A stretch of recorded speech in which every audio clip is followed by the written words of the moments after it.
I see your beautiful, brilliant Christmas tree in the background. Yeah, I usually do my lives in my recording studio, but we just got the tree up. I was like, you know what? Let's get festive. So when did you put it up? Just a couple days ago. Oh, yeah? Yeah, So yeah. let me ask you this. When you put it up, are there certain ornaments that have been with you since you were like 2 years old? Or is it just all stuff you bought from Superstore? No, it's a little bit of both. So the first ones we put up are like the sentimental ones. And then once those are all up, we fill in the rest with the like regular ones. So, but you have to do that routine, right? It's got to be sentimental first, and then the other stuff that doesn't really matter. You can fill in the gaps, right? Yeah, exactly. Because if you do it the other way around, might run out of room, not be able to get the sentimental stuff up, and that's Well, not, and that's the not good gonna placement, work. right? Like the one you made when you were in kindergarten has to go front and center, and if the other stuff's blocking it, then you got to move stuff around. You got it. You What's the got one, it. or what are some of the few really sentimental ones that when you're putting it up, you're like, this is pretty cool? My wife, first year we were married, she got me an ornament, like a little microphone ornament, and so that's a sentimental one for me. I got like a little handmade one that I made when I was a kid. That one's sentimental. I got those too, but I'm such a terrible artist. Mine's just an old candy cane with googly eyes on it. And my mom, for some reason, like when I moved out, she's like, you have to take this. This is the first ornament you made. I'm like, this is garbage, but okay. They may not be the best looking, but you know, that ain't what it's about. That's what I said to my wife when I met her. I'm not the best looking, but that ain't what it's about. I feel you too, man. I'm married up. You say you're married. How long have you been married? 5 years. 5 years. Congratulations. Tell me a little bit of thank you. backstory. How did you meet? Man, we met on Facebook. No way. Yeah, we really did, man. And then I invited her to this was back when I was playing clubs. So I invited her to like a club show, and she came and we got to hanging out. So hold on, That hold was on. it. You sent a friend request or she sent a friend request? How does Facebook love happen? She friend requested me, and then I saw she friend requested me, so I slid into her DMs. Now, how much creeping did you do on pictures before you slid into the DMs? Oh, big time. Big time. See, I've only heard about like Facebook love when I watch 90 Day Fiance, which is one of my guilty pleasure shows. Don't judge Oh, me. me too, man. I love that show. Do you watch it? We watch it all the time. We've seen every episode. It's so bad. It's so trash. And my wife's like, even my wife, she's like, Greg, we can't, not again. And I'm like, but I'm so invested. Well, man, I'm from Georgia, so I relate to Angela a lot, man. She's my spirit animal, man. That's like she reminds me of like everybody I grew up with, you know. That's my favorite thing. So is that the one guilty pleasure show that you watch that you're like, man, I got to be better than this? Or do you have other ones too that you're like, geez, this is terrible? Man, you know, I don't even feel bad about it, man. I think you need like those like kind of serious like drama shows that you feel good about yourself. It's like, yeah, man, this is like real great photography or whatever you call it. And then you have shows like this that are just like, for me, it's more like maybe if I've like been in the studio all day working on music and my brain is like a little bit fried from really intensive thinking all day, I don't want to like have to like really think super hard about some sort of story plot or something. Like, I just want to laugh and just Dude, have that's my fun, thing. you know? Sunday nights, I don't want to think before I have to use my brain Monday. So I'm like, turn my brain off, watch garbage. 90 Day Fiance is like the perfect turn off my brain thing to watch Sunday nights, right? Perfect. It's But amazing. what about when it gets to Christmas? What do you have to watch? Now that the tree's up, what is the one movie that has to be on? Christmas Story is my favorite Christmas movie. You know, the look, he wants to get his little Red Ryder BB gun, and and I don't know, I love everything about that movie. So we watch that one every year. Is that your wife's favorite too, or does she have another one that you guys kind of like? Okay, we'll do Christmas Story tonight, and then your movie tomorrow. You know, what's your favorite Christmas movie? She's You right. don't know, you've been married 5 years. I know, but she never really said. The Grinch. Now you have to ask because she's sitting right there. Is it the Jim Carrey Grinch, the original Grinch, or the new animated Grinch? Which Grinch? The newer one.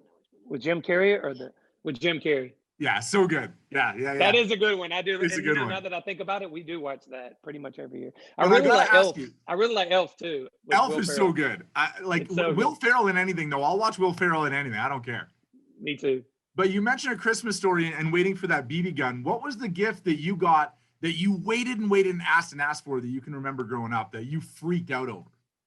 Yeah, I think probably I really wanted a bicycle. Like when when you first get to that age where a couple of your friends start to get them, and then you're like, oh, because I mean, it's the freedom that it represents, right? Because when you're a kid, that's the first time where you can actually like go down the road and you're like kind of away from your parents, not far, you're down the street, but still, when you're 7, that's freedom right there, So Well, what I remember about bicycles is not only having the freedom, but we would roll past girls' houses in our neighborhood that we had crushes on and just hope, like we would roll past all afternoon, just back and forth, hoping at some point they would either notice us or like peek out the window to see if we're there. Like it was pretty pathetic now that I think about it.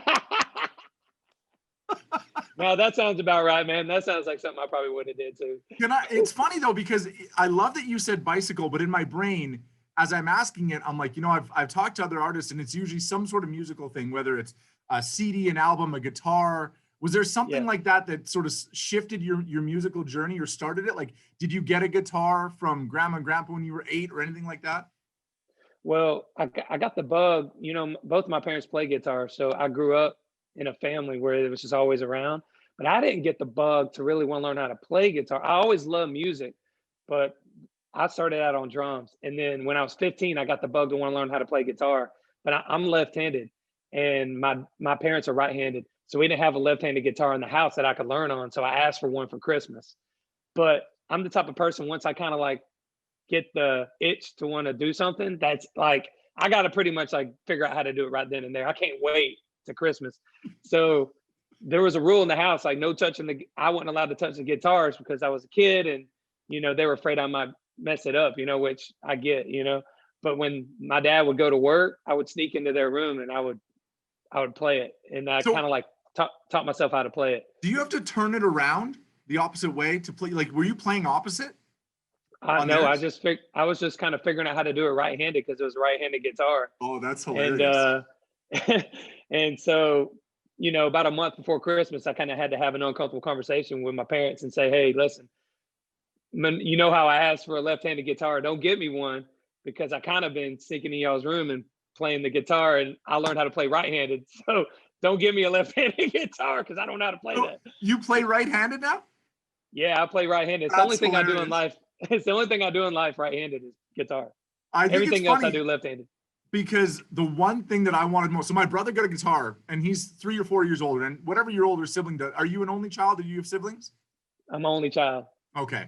So as the youngest, all I ever wanted to do was things that my older brother did. Like his favorite football team was my favorite. His favorite this was my favorite this. His favorite band. I just thought he was the coolest. So he got a guitar. I knew I couldn't play guitar because I'm terribly coordinated. But what I wanted always was drums. So you saying you got drums. I never got drums because they were like, Greg, you're loud enough as is. There's no way we want to make you louder.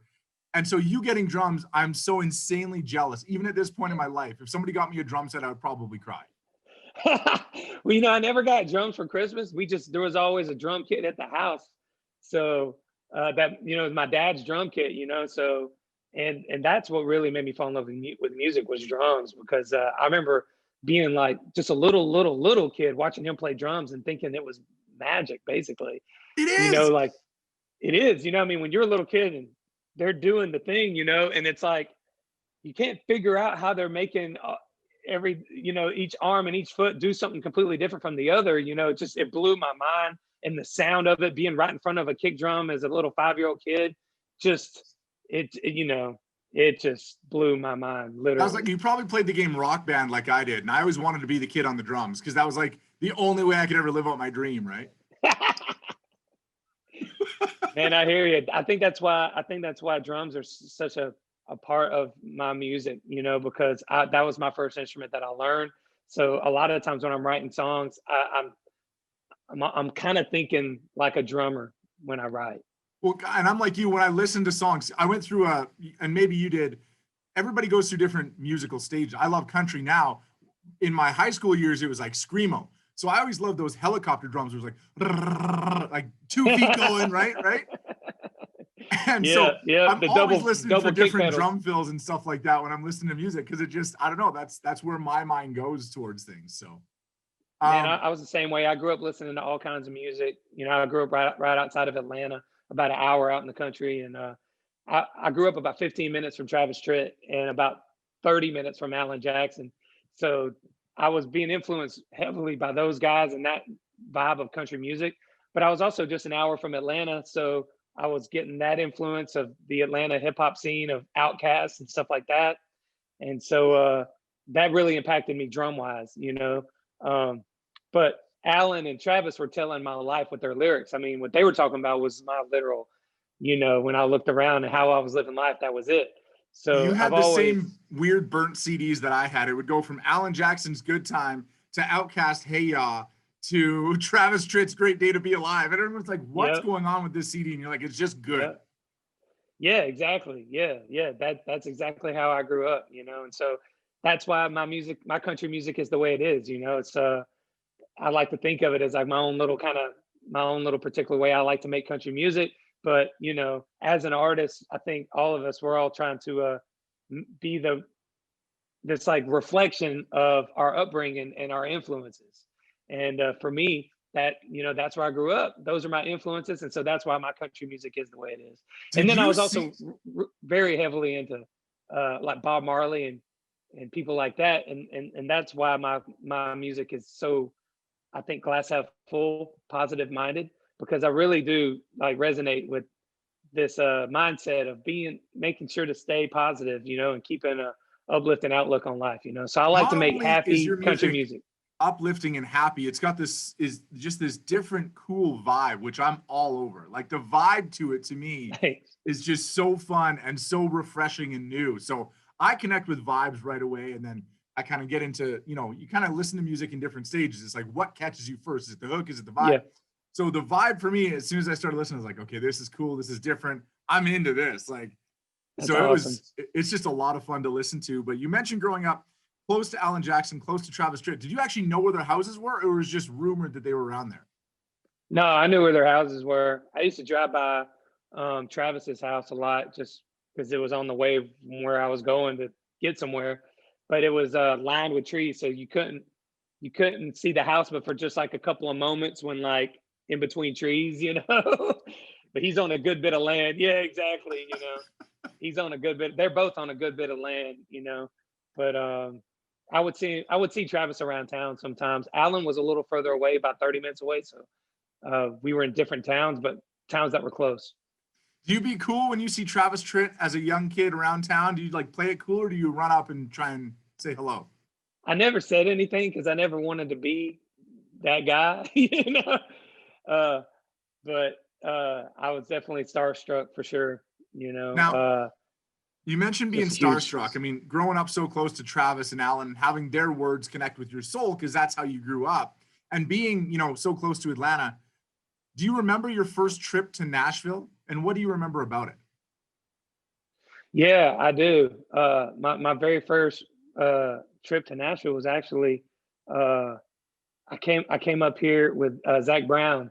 He was playing a show at Bridgestone Arena, and I was on the road with him, writing songs with him for his upcoming album, and that was my first experience, getting to go on down Broadway and check out all the different, you know, check out Tootsie's and all the different cool bars on the Strip, and man, I just remember being mind blown that there was a whole city dedicated to country music. You know, it was amazing. It was a beautiful thing, and it really like brought home just how many people out there were writing songs and like um, trying to make it, you know, as a country artist, you know.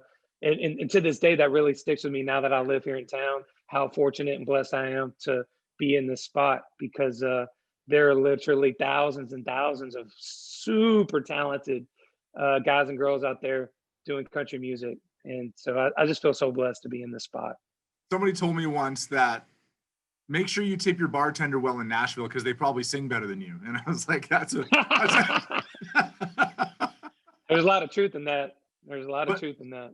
do you have a quintessential Nashville moment, whether it was a bar you went in, to somebody you saw, to uh, somebody that you know you got to write with that was mind blowing for the very first time, like one of those really, oh my gosh, this is Nashville?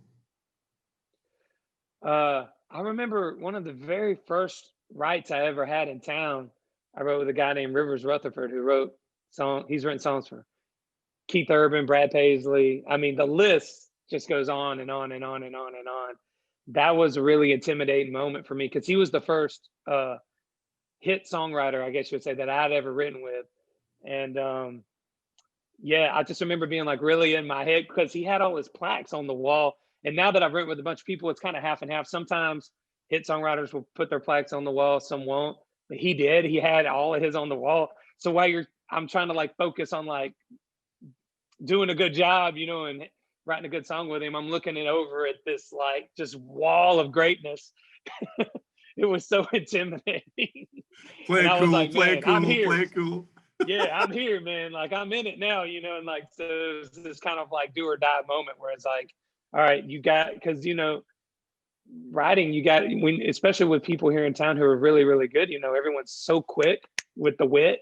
And so you know, you kind of can't get stuck, you know, or else they'll just, you know, roll right through and they'll write the song without you. Well, speaking of writing, I got time for one more song, and I've enjoyed this conversation so much. I just kind of got lost in it, so I appreciate your time. Oh, anytime. Tell us about, did you write the current single? Tell us about the inspiration, how it all came about. Yeah, I write all my own songs. I write them all with my wife, actually. The songs I write for myself, I write them all with my wife. And they're all real true stories, you know, they're all real experiences from my life. And that's just kind of how I like to do it for my own music. But I still write for other people, you know. Dirk Bentley's song "Gone" that's out right now, his single I wrote. I got a song coming out with Morgan Wallen here pretty soon, and so I'll continue to write for other people. But for myself, I like to write with my wife and produce it myself here at my studio that I'm lucky enough to have at my house. So it's very much a homegrown situation. And so yeah, I wrote "Good Time" here at the house with my wife and my best friend, and produced it in my studio here. See, my vibe to me with "Good Time" is like you must have just been like on the patio having the perfect summer day, just like chilling, just having the most relaxing, perfect. Is that how that happened, or what poured that on? Yeah, well, you know, I was just thinking of, I like to fish, and I was just thinking about how sometimes, uh, you know, kind of getting into that mode where everything just feels good. You kind of got to tee it up. You know, sometimes it doesn't just happen. You got to help facilitate a good time with the environment, you know, and get the campfire going and break out the guitars and, you know, get you some good drinks going. And so that's what it was. It's like, you know, all these little things are kind of like reeling in a good time. You know, I'm trying to catch a good time. I love it, man. Hey, all the best with continued success. You're a ton of fun to listen to. You're a ton of fun to chat with. It was so great to meet you. And Merry Christmas. Yeah, thanks for having me. I can't wait to get up to Canada and hang out in person and play some music live. And yeah, Merry Christmas to you too. Let's do it again sometime. See you later. Take care. Peace.